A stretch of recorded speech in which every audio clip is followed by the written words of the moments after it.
Barbie, a symbol of childhood. Pink, perfect, harmless. But what if everything you know about Barbie is wrong? What if the world's most famous doll was never designed for children at all? And what if her face wasn't imagined, but copied from a real person? This is the true story behind Barbie. And it begins not in a sunny California dream house, but in the shadows of post-war Germany, with a woman who vanished. In 1959, Mattel proudly introduced Barbie to American families. She was revolutionary, not a baby doll to be mothered, but a woman. She had curves, high heels, and sophisticated adult fashion. Naturally, parents hesitated. This wasn't the kind of toy their daughters usually played with. Mattel was quick to reassure them. She's just a teenage fashion doll. But even then, there was something new, something almost unsettling about her. And most importantly, she wasn't an original creation. Before there was Barbie, there was Bild Lilli. Lilli was born in Germany in 1955, and she was absolutely not a toy. She started as a cartoon character in a men's newspaper.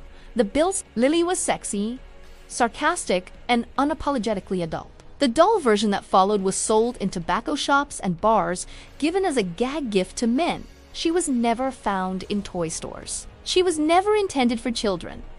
And Lilli wasn't just a fictional character. The cartoon and the doll were modeled after a real woman, a Berlin model and actress known simply as Lilli. She possessed the same sharp cheek, the same distinctively arched eyebrows, and the same piercing, almost challenging stare. She even had a signature beauty mark on her cheek. Then, in 1954, Lilli disappeared. There were no police reports filed, no public investigation, no body ever found. She simply vanished. Just 1 month later, the first Bild Lilli dolls appeared in German shops.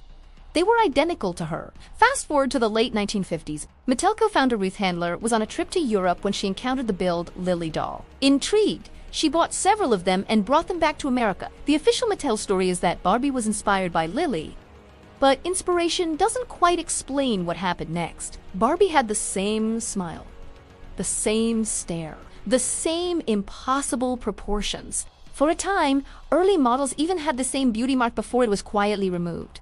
This wasn't inspiration. It was replication. To sell this doll to children, Mattel had to erase her past. A complete rebranding was necessary. All mention of her adult origins, the sexual undertones, and her mysterious German connections was scrubbed from the record. The story of Bild Lilli was buried deep, and the woman whose face she wore was completely forgotten. Mattel sold a dream, and that dream required a clean slate. But Barbie wasn't just a doll.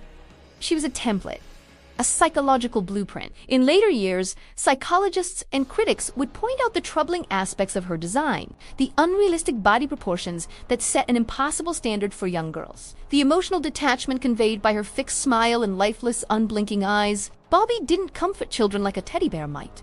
She stared at them, always watching, her expression never changing, a silent observer in the playroom. Over the years, dedicated collectors noticed something else, something disturbing. If you look at the very first Barbies from 1959 and compare them to later versions, you can see a gradual change. The early dolls looked more human, with sharper, more distinct features. Later versions became smoother, colder, more generically plastic. It was as if Mattel was slowly, methodically erasing the last traces of the original face. The face of a real woman. So, who was Lilli? Really? Why did she disappear so suddenly without a trace? And why was her image, her very likeness, sold by the millions worldwide while her name and her story were completely erased? We will likely never know. There are no official answers. Only dolls. A billion silent witnesses. Barbie never aged. She never spoke a word. She never explained where she came from. She just smiled. The same enigmatic smile copied from a woman who vanished in 1954. Today, there are over 1 billion Barbies in the world. They are in homes on every continent, all wearing the same face. A face that once belonged to someone real, someone who was lost. Some dolls are just toys. Others are echoes. Thanks for watching. If you found this story as unsettling as we did, consider subscribing for more hidden histories.